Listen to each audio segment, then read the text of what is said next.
ಮತ್ತೆ ಡಿ.ಕೆ. ಶಿವಕುಮಾರ್ ಅವ್ರ ಮೇಲೆ ಆರೋಪ, ಅವ್ರದೇ ಇದ್ರಲ್ಲಿ ಪಾತ್ರ, ಅವರೇ ಕಾರ್ತಿಕ್ ಅವ್ರನ್ನ ಎತ್ಕಟ್ತಾ ಇರೋದು, ಅವರೇ ಅವ್ರಿಗೆ ಪ್ರೊಟೆಕ್ಷನ್ ಕೊಟ್ಟು ಇಟ್ಕೊಂಡಿರೋದು. ಇಲ್ಲ, ಇದು ಕೆಲವು ನೀವು 6 ತಿಂಗಳು ಹಿಂದೆ ಹೋಗ್ಬೇಕಾಗತ್ತೆ. 6 ತಿಂಗಳು ಹಿಂದೆ ಹೋದಾಗ ಇದೇ ದೇವರಾಜೇಗೌಡರು ಅದೇ ಕಾರ್ತಿಕ್ ಪರವಾಗಿ ಪ್ರೆಸ್ ಮೀಟ್ಗಳು ಮಾಡ್ತಾರೆ. ಕಾರ್ತಿಕ್ನ ಹೆಂಡತಿಗೆ ಈ ತರ ಒದ್ದು ಆಕೆ ಗರ್ಭಿಣಿ ಆಗಿರ್ತಾಳೆ, ಅವರ ಇದಕ್ಕೆ ಅಬಾರ್ಷನಿಗೆ ಕಾರಣ ಆಗಿದ್ದಾರೆ ಭವಾನಿ ರೇವಣ್ಣ ಅಂತ ಕಾರ್ತಿಕ್ ಪರವಾಗಿ ಪ್ರೆಸ್ ಮೀಟ್ ಮಾಡಿದ್ದು ದೇವರಾಜೇಗೌಡ. ಕಾರ್ತಿಕ್ ಪರವಾಗಿ ಸ್ಟೇ ವೆಕೇಟ್ ಮಾಡ್ಸೋಕ್ಕೆ ವಕಾಲತ್ ಆಗ್ತೀನಿ ಅಂತ ಹೇಳಿದ್ದು ದೇವರಾಜೇಗೌಡ. ಆಚೆಗಡೆ ಮೀಡಿಯಾಗಳು ಮುಂದೆ ಬಂದು ಹಾಸನದಲ್ಲಿ ಪ್ರೆಸ್ ಮೀಟ್ನ ಕರೆದ್ಬಿಟ್ಟು ನನಗೆ ಇದನ್ನ ಇಂಜೆಕ್ಷನ್ನ ವೆಕೇಟ್ ಮಾಡಿಸಿ, ಪ್ರಜ್ವಲ್ ರೇವಣ್ಣ ಯಾಕೆ ಇಂಜೆಕ್ಷನ್ ತಂದಿದ್ದಾರೆ, ಇಂಜೆಕ್ಷನ್ ತೆಗೀರಿ, ನಾನು ಡಿಸ್ಪ್ಲೇ ಮಾಡ್ತೀನಿ, ಪಬ್ಲಿಕಲ್ಲಿ ಡಿಸ್ಪ್ಲೇ ಮಾಡ್ತೀನಿ ಅಂತ ಹೇಳಿದ್ದು ದೇವರಾಜೇಗೌಡ. ಈಗ ಇವರು ಕುಮಾರಸ್ವಾಮಿ ಅವರು ಇದನ್ನ ಇದನ್ನ ಮಾಡ್ಕೊಳ್ಳೋದಕ್ಕೋಸ್ಕರ, ಪೊಲಿಟಿಕಲಿ ಅದನ್ನ ಡಿಫೆಂಡ್ ಮಾಡೋದಕ್ಕೋಸ್ಕರ ಡಿ.ಕೆ. ಶಿವಕುಮಾರ್ ಅವ್ರ ಹೆಸರು ತಗೊಂಡ್ಬರ್ತಾ ಇದ್ದಾರೆ.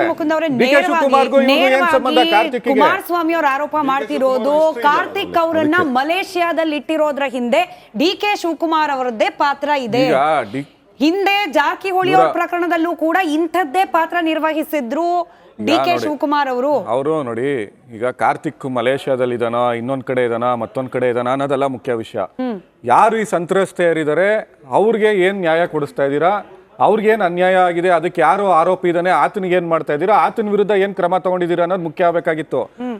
ಕುಮಾರಸ್ವಾಮಿ ಅವರು ಹೇಳ್ತಾರೆ ಉಪ್ಪು ತಿಂದೋ ನೀರು ಕುಡಿಬೇಕು ಅಂತ.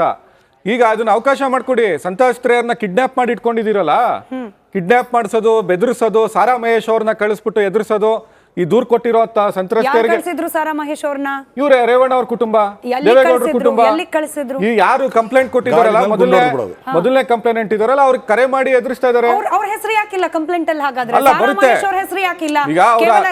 ಶಾಸಕರು ನನಗೆ ಮಾತ್ರ ಹೆಸರು ಅಲ್ಲಲ್ಲ, ನನಗೆ ಈಗ ನೋಡಿ, ಸಾರಾ ಮಹೇಶ್ ಕಿಡ್ನಾಪ್ ಮಾಡಿಸಿದ್ರೆ ಸಾರಾ ಮಹೇಶ್ ಹೆಸರು ಬಂದೇ ಬರುತ್ತೆ. ಯಾರ್ಯಾರು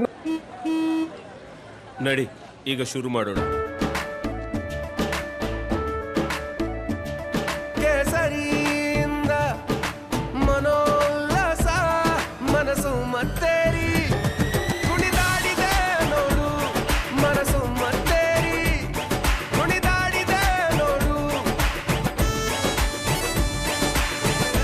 ಕ್ಷಣ ಕ್ಷಣವೂ ಆಚರಿಸಿ ಕೇಸರಿ ಹಬ್ಬ.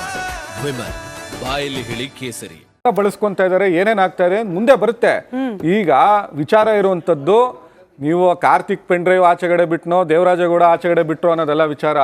ಇಲ್ಲಿ ಪೆಂಡ್ರೈವ್ ಒಳಗಡೆ ಏನಿದೆ, ಯಾವ ಮಹಿಳೆಯರಿಗೆ ಏನು ಅನ್ಯಾಯ ಆಗಿದೆ, ಅಧಿಕಾರವನ್ನ ಯಾವ ರೀತಿ ದುರುಪಯೋಗ ಪಡಿಸ್ಕೊಳ್ಳಲಾಗಿದೆ, ತನ್ನ ಅಧಿಕಾರ ಸ್ಥಾನವನ್ನ ಬಳಸ್ಕೊಂಡು ಸರ್ಕಾರಿ ಗೆಸ್ಟ್ ಹೌಸ್ಗಳಲ್ಲಿ ಒಬ್ಬ ಎಲೆಕ್ಟೆಡ್ ಲೇಡಿ ಜಿಲ್ಲಾ ಪಂಚಾಯತಿ ಮೆಂಬರ್ನೇ ಇವರು ಅತ್ಯಾಚಾರ ಮಾಡ್ತಾರೆ ಅಂದ್ರೆ ಸಾಮಾನ್ಯ ಜನರಿಗೆ ಏನ್ ಮಾಡ್ತಾರೆ? ತುಂಬಾ ಜನಕ್ಕೆ ಆತಂಕ ಆಗಿದೆ. ಆ ಮಹಿಳೆಯರಿಗೆ ನ್ಯಾಯ ಸಿಗ್ಬೇಕು, ಆ ಮಹಿಳೆಯರಿಗೆ ನ್ಯಾಯ ಕೊಡಿಸುವಂತ ಕೆಲಸ ಆಗ್ಬೇಕು. ಅದು ಕುಮಾರಸ್ವಾಮಿ ಅವ್ರು ಮುಂದೆ ಬಂದು ಮಾಡ್ಲಿ, ಯಾರು ಬೇಡ ಅಂತ ಹೇಳಿರೋದು. ಸುನಿಲ್ ಕುಮಾರ್ ಸರ್, ಈ ಎಲ್ಲಾ ರಾಜಕೀಯ ಆರೋಪ ಪ್ರತ್ಯಾರೋಪದ ನಡುವೆ 41A ಅಡಿಯಲ್ಲಿ ನೋಟಿಸ್ ಕೊಡ್ಲಾಗಿರೋದು. ಮೂರ್ ನೋಟಿಸ್ ಜಾರಿ ಆಗಿದೆ ಈಗ ಆಲ್ರೆಡಿ. 3 ನೋಟಿಸ್ ಕೊಟ್ಟರು ಕೂಡ ವಿಚಾರಣೆಗೆ ಹಾಜರಾಗಿಲ್ಲ ಅಂತಂದ್ರೆ ಇದು ಸಾಮಾನ್ಯರ ವಿಚಾರದಲ್ಲೂ ಕೂಡ ಹೀಗೆ ನಡೆಯುತ್ತಾ? 3 ನೋಟಿಸಿಗೆ ಉತ್ತರ ಕೊಡ್ಲಿಲ್ಲ ಅಂತಂದ್ರೂ ಕೂಡ ಒಂದಷ್ಟು ಸೇಫ್ ಟೈಮ್ ಅಂತ ಹೇಳಿ ಸಿಗುತ್ತೆ ಅನ್ನೋ ರೀತಿಯಲ್ಲಿ ಇರುತ್ತೆ ಅವಕಾಶ? ಇಲ್ಲ ಮೇಡಮ್, ಆ ಥರ ಏನಿಲ್ಲ. ಇವನ್ ಅದರ್ವೈಸ್ 3 ನೋಟಿಸ್ ಕೊಡಬೇಕು ಅಂತ ಕೂಡ CRPC ಎಲ್ಲೂ ಪ್ರೊಸೀಜರ್ ಇಲ್ಲ. ನಾರ್ಮಲಿ 1 ನೋಟಿಸನ್ನು ಕೊಡ್ತಾರೆ. He will have to appear before the investigation officer. ಒಂದು ಪಕ್ಷ ಬಂದಿರ, ಯಾಕೆ 2ನೇ ನೋಟಿಸು 3ನೇ ನೋಟಿಸ್ ಕೊಡ್ತಾರೆ ಅಂದರೆ ಒಂದು ಸಭ್ಯತೆಯಿಂದ, ಮೋಸ್ಟ್ಲಿ ಹೆಲ್ತ್ ಹುಷಾರಿಲ್ಲ, ಏನೋ ಮನೇಲಿ ಸಮಸ್ಯೆ ಇದೆ ಅಂತ ಹೇಳಿ 2-3 ನೋಟಿಸ್ಗಳನ್ನು ಕೊಟ್ಟಿದ್ದಾರೆ. ಒಂದು ಪಕ್ಷ ಬರದೇ ಇದ್ದಾಗ they have the power to arrest him immediately. ಈಗ ಆಲ್ರೆಡಿ ಇದರಲ್ಲಿ ರಿಕ್ವೆಸ್ಟ್ ಮಾಡ್ಕೊಂಡಿದ್ದಾರೆ 7 days ಟೈಮ್ ಬೇಕು ಅಂತ ಹೇಳಿ. ಒಂದ್ಸರಿ ಕೊಟ್ಟಿಲ್ಲ, ಅವಕಾಶ ಕೊಟ್ಟಿಲ್ಲ. ಈಗ ಇವ್ರೇನ್ ಮಾಡ್ತಾರೆ, ನೀವು ಸಮಯ ಸಿಕ್ಕಾಗ ಮಾಲ್ಗತ್ತಿ ಸರ್ ಒಂದು ಮಾತನ್ನು ಹೇಳಿದ್ರು, ಎವಿಡೆನ್ಸ್ ಡಿಸ್ಟ್ರಾಯ್ ಆಗ್ತಾ ಹೋಗ್ತದೆ. ಈಗ ಪ್ರೈಮರಿ ಡಿವೈಸ್ ಪ್ರಜ್ವಲ್ ಕಸ್ಟಡಿಲಿದೆ, ಆ ವಿಡಿಯೋಸ್ ಎಲ್ಲ ರೆಕಾರ್ಡ್ ಆಗಿರೋದು ಅವ್ರ ಮೊಬೈಲಲ್ಲಿ. ಅಲ್ಲಿಂದ ಕಾರ್ತಿಕ್ ಅನ್ನೋರು ಯಾರು ಡ್ರೈವರ್ ಇದ್ದಾರೆ ಅದನ್ನ ಕಾಪಿ ಮಾಡ್ಕೊಂಡಿದ್ದಾರೆ, ಮಾಡಿ ಅವರು he has shared with everyone. So the primary device is still with the accused. ನಾಳೆ ಎಲ್ಲವನ್ನೂ ಡಿಸ್ಟ್ರಾಯ್ ಮಾಡ್ತಾ ಬರ್ತಾರೆ. ಎಲ್ಲೋ ಸರ್ವರಲ್ಲಿ ಅಪ್ಲೋಡ್ ಮಾಡಿದರೆ, ಆಗಲೇ ಅಶೋಕ್ ಗೌಡ್ರು ಹೇಳ್ತಿದ್ರು, ಸರ್ವರಲ್ಲಿ ಅಪ್ಲೋಡ್ ಮಾಡಿದರೆ we can just try to trace it back.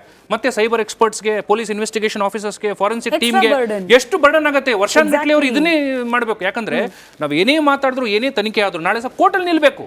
Judge ಸಾಹೇಬ್ರು ಕೇಳ್ತಾರೆ, where is the evidence against this accused? ನಾವು ಆಚೆ ಮಾತಾಡ್ದಂಗೆ ಕೋರ್ಟಲ್ಲಿ ಮಾತಾಡ್ಲಿಕ್ಕೆ ಆಗೋದಿಲ್ಲ. We need every minute evidence. ಹಾಗಾಗಿ 41A ನೋಟಿಸ್ ನೀವು ಹೇಳ್ದಂಗೆ ಕೊಟ್ಟಿದ್ದಾರೆ, ಬಂದಿಲ್ಲ. ಇಟ್ ಈಸ್ ನಥಿಂಗ್ ಬಟ್ ಇವರು ಡಿಸ್ರೆಸ್ಪೆಕ್ಟ್ ತೋರಿಸ್ತಾ ಇದ್ದಾರೆ. ಇನ್ವೆಸ್ಟಿಗೇಷನ್ ನಾವು ಕೋಪರೇಟ್ ಮಾಡೋದಿಲ್ಲ. ಹಾಗಾಗಿ ಇನ್ವೆಸ್ಟಿಗೇಷನ್ ಆಫೀಸರ್ಸ್ ಏನು ಮಾಡ್ಬೋದು, ನಮ್ಮ ಪೊಲೀಸ್ ಇಲಾಖೆ ಏನು ಮಾಡ್ಬೋದು, ಹಿ ಈಸ್ ನಾಟ್ ಕೋಆಪರೇಟಿಂಗ್. ದಯವಿಟ್ಟು ಡಿಪ್ಲೊಮ್ಯಾಟಿಕ್ ಪಾಸ್ಪೋರ್ಟ್ ಎಲ್ಲವನ್ನೂ ನೀವು ಕ್ಯಾನ್ಸಲ್ ಮಾಡಿ ಅಂತ ಹೇಳಿ ministry of home affairs request ಮಾಡ್ಕೊತಾರೆ. ಹೋಮ್ ಅಫೇರ್ಸ್ ರಿಕ್ವೆಸ್ಟ್ ಮಾಡ್ಕೊಂಡಾಗ ಹೋಮ್ ಅಫೇರ್ಸ್ನವ್ರು ಏನು ಮಾಡ್ತಾರೆ, through our Indian embassy external affairs ಜೊತೆ ಕೋಆರ್ಡಿನೇಟ್ ಮಾಡಿಕೊಂಡು they will issue 1 request to the ಜರ್ಮನಿಲಿ ಇದ್ರೆ ಜರ್ಮನ್ ಅಂಬಾಸಿಡರ್ ರಿಕ್ವೆಸ್ಟ್ ಮಾಡ್ತಾರೆ, ನಮ್ಮ ಇಂಡಿಯನ್ ಎಂಬಸಿ ಮುಖಾಂತರ ಅವರ ಡಿಪ್ಲೊಮ್ಯಾಟಿಕ್ ಪಾಸ್ಪೋರ್ಟ್ ಅನ್ನು ನಾವು ಈ ಕೂಡಲೇ ರದ್ದು ಮಾಡಿದೀವಿ, ಕೈಂಡ್ಲಿ ಅರೆಸ್ಟ್ ಮಾಡಿ ಹ್ಯಾಂಡ್ ಓವರ್ ಮಾಡಿ ಅಂತ ಇಂಟರ್ಪೋಲ್ ಸಹಾಯ ಕೂಡ ತಗೋತಾರೆ. ಸೊ ಅದೆಲ್ಲವನ್ನು ಕೂಡ ಪ್ರಕ್ರಿಯೆ ಮಾಡಿದಾಗ ಏನಾಗುತ್ತೆ, ಜನಸಾಮಾನ್ಯರಿಗೂ ಒಂದು ನಂಬಿಕೆ ಬರುತ್ತೆ. ನೋಡಿ, ಈ ತರ ಸೀರಿಯಸ್ ಇಶ್ಯೂ ಆದಾಗ ಈಗ ನಾನು ಹೇಳೋದು ಇಷ್ಟೇ ಮೇಡಮ್, ಸ್ಟೇಟ್ ಗೌರ್ಮೆಂಟ್ ಆಗ್ಬೋದು ಮತ್ತು ಸೆಂಟ್ರಲ್ ಗೌರ್ಮೆಂಟ್ ಆಗ್ಬೋದು, ನಾವು ಕಿತ್ತಾಡೋ ಬದಲು ನಿಮ್ ತಪ್ಪು ನಮ್ ತಪ್ಪು ಅನ್ನೋದು ಬದಲು let us coordinate and work in this. But ಹೆಂಗಾಗುತ್ತೆ ಸರ್, ಚುನಾವಣೆ ವರ್ಷ ಎಲ್ಲಿಗೆ ಹೋಗಿ ನಿಂತು ಬಿಟ್ಟಿದೆ ಇದೆ ಅಂದ್ರೆ, ಹಾಸನ ಜಿಲ್ಲೆಯ ಬಿಜೆಪಿ ನಾಯಕರ ಪಾತ್ರ ಕೂಡ ಇದೆ ಅಂತ ಹೇಳಿದ್ದು ಯಾರು? ಉಪಮುಖ್ಯಮಂತ್ರಿಗಳು, ಬಿಜೆಪಿ ನಾಯಕರೇ ಇದ್ದಾರೆ ಮುಖ್ಯಮಂತ್ರಿ ಅಲ್ಲ, ಕುಮಾರಸ್ವಾಮಿ ಅವರು ಹೇಳಿದ್ದನ್ನ sir. D K Shivakumar statement ಇದೆ, ಡಿ ಕೆ ಶಿವಕುಮಾರ್ ಅವರು ಇವತ್ತು ಹೇಳಿದ್ದಾರೆ ಹಾಸನದ ಬಿಜೆಪಿ ನಾಯಕರ ಪಾತ್ರ ಕೂಡ ಇದೆ ಇದರಲ್ಲಿ, ಬಿಜೆಪಿಗರು ಉತ್ತರ ಕೊಡಬೇಕು ಅಂತ ಹೇಳಿ. ಪ್ರೀತಮ್ ಗೌಡ ಕೂಡ ವಿರೋಧ ಮಾಡಿದ್ರು. ಪ್ರೀತಮ್ ಗೌಡ ಕೂಡ ಪ್ರಜ್ವಲ್ ರೇವಣ್ಣ ನಂಗೆ ಹೆಸರು ಗೊತ್ತಿಲ್ಲ ಸರ್, ಯಾಕಂದ್ರೆ ಡಿ ಕೆ ಶಿವಕುಮಾರ್ ಅವ್ರ ಬೈಕ್ ಹೆಸರು ಪ್ರಸ್ತಾಪ ಆಗಿಲ್ಲ, ನಮ್ಮ ಚಾನಲ್ ಇದನ್ನ ಹೇಳ್ತಾ ಇಲ್ಲ. ಸೂರ್ಯ ಮುಕುಂದ್ ಅವರು ನಾನೇ ಹೇಳ್ತೀನಿ, ನಾನು ಅಕ್ಸೆಪ್ಟ್ ಮಾಡ್ಕೊಂತೀನಿ, ಅದನ್ನ ನಾನು ಹೋಲ್ಡ್ ಮಾಡ್ಕೊಂತೀನಿ. ಪ್ರೀತಮ್ ಗೌಡ ಅವರು ಪ್ರಜ್ವಲ್ ರೇವಣ್ಣ ಅವ್ರಿಗೆ ಕ್ಯಾನ್ವಾಸ್ ಮಾಡಲ್ಲ, ಅವ್ರಿಗೆ ಟಿಕೆಟ್ ಕೊಡಬೇಡಿ ಅಂತ ಹೇಳಿದ್ದು ಸತ್ಯ, ರೆಕಾರ್ಡ್ ಅಲ್ಲಿ ಇದೆ. ಅವ್ರು ಕ್ಯಾನ್ವಾಸು ಮಾಡಿಲ್ಲ, ಅವ್ರಿಗೆಲ್ಲ ವಿಚಾರ ಗೊತ್ತಿರುವಂತದ್ದೇ. ಈಗ ನಾನು ಆಗ್ಲೇ ಹೇಳ್ದಂಗೆ ಇದನ್ನ ಪೆನ್ ಡ್ರೈವ್ ಯಾರು ಆಚೆಗಡೆ ಬಿಟ್ರು, ಎಲ್ಲಿಂದ ಬಂತು ಅನ್ನೋದಕ್ಕಿಂತ ಇದನ್ನ ಯಾರು ಮಾಡಿದ್ರು, ಆರೋಪಿ ಏನು, ಆತನಿಗೆ ಶಿಕ್ಷೆ ಏನಾಗ್ಬೇಕು ಅನ್ನೋದು ಮುಖ್ಯ ಆಗುತ್ತೆ. ಸೊ ಪ್ರೀತಮ್ ಗೌಡ ಬಿಟ್ರ, ದೇವರಾಜೇಗೌಡ ಬಿಟ್ರ, ಕಾರ್ತಿಕ್ ಬಿಟ್ರ, ಅದಲ್ಲ, ಆಚೆಗಡೆ ಬಂದಿದೆ ವಿಚಾರ, ಆಚೆಗಡೆ ಬಂದಿದೆ ವಿಚಾರ, ಆಚೆಗಡೆ ಬಂದಿರೋದಕ್ಕೆ ಇಷ್ಟು ಆಕ್ರೋಶ ಬಂದಿರೋದು. ಇಷ್ಟು ಆಕ್ರೋಶ ಯಾಕೆ ಬಂದಿದೆ ಅಂದ್ರೆ, ಅಲ್ಲಿರುವಂತ ಹೆಣ್ಣು ಮಕ್ಕಳ ಮೇಲೆ ಆಗಿರುವಂತ ದೌರ್ಜನ್ಯ ನೋಡಿದವ್ರು ಯಾರು ಸುಮ್ಮನೆ ಕುತ್ಕೊಳಕ್ ಆಗ್ತಾ ಇಲ್ಲ. ಅದಕ್ಕೆ ಎಲ್ರು ಮಾತಾಡ್ತಾ ಇದಾರೆ, ಯಾಕೆ ಇಷ್ಟು ಆಕ್ರೋಶ ಹೊರಗಡೆ ಇಷ್ಟೊಂದು ದೊಡ್ಡ ಮಟ್ಟದಲ್ಲಿ ಬಂದಿದೆ. ಅದೇ ಕಾರಣ ರಾಜಕೀಯ ಉದ್ದೇಶ ಬಿಜೆಪಿ ಮಾಡ್ಕೊಂತಾ ಇರೋದು. ಜಯಂತಿ ಸೂರ್ಯ ಕುಮಾರಸ್ವಾಮಿ ಅವರು ಮಾಡ್ತಿದ್ದಾರೆ ಏನಂತ ಗೊತ್ತಾ, ಇವತ್ತು ಆರೋಪಿ ಯಾರಿದ್ದಾನೆ ಅವನಿಗೆ ಶಿಕ್ಷೆ ಕೊಡ್ಲಿಕ್ಕೆ ಅನೇಕ ಮಾಧ್ಯಮಗಳಿತ್ತು. ಅಂತಂದ್ರೆ ಕೋರ್ಟ್ ಹೋಗ್ಬಿಟ್ಟು ರಿಟ್ ಪಿಟಿಷನ್ ಹಾಕಿ ಮಾಡ್ಬೋದು, ಹಾಕ್ಬಿಟ್ಟು ಇಡೀ ಹಾಸನಾದ್ಯಂತ ಜಿಲ್ಲಾದ್ಯಂತ ಹರಡ್ಬಿಟ್ಟು ಆ ಹೆಣ್ಮಕ್ಳು ಯಾರಿದ್ದಾರೆ ಎಷ್ಟೇ ನಂಬರ್ ಆಗ್ಲಿ ಅವ್ರನ್ನ ಜೀವನಕ್ಕೆ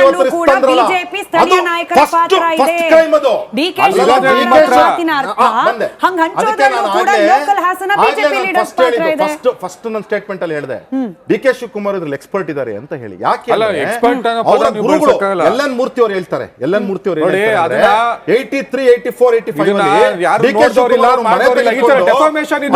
ಒಂದು ಮೂವಿ ಓಡಿಸ್ತಾ ಇದ್ರು, ಆತರ ಎಕ್ಸ್ಪರ್ಟ್ ಅವರು ಡಿ ಕೆ ಶಿವಕುಮಾರ್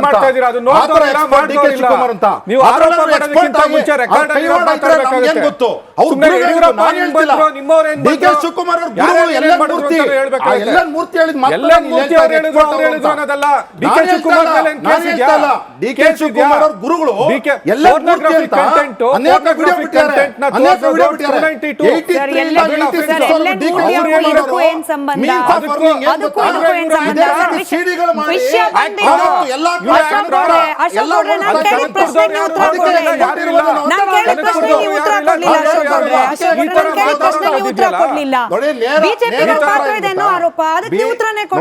ನೋಡಿ, ಬಿಜೆಪಿಯ ಯಾವುದೇ ರೀತಿ ಇದರಲ್ಲಿ ಸ್ಪ್ರೆಡ್ ಅಲ್ಲಿ ಅಥವಾ ಬೇರೆ ಇದ್ರಲ್ಲಿ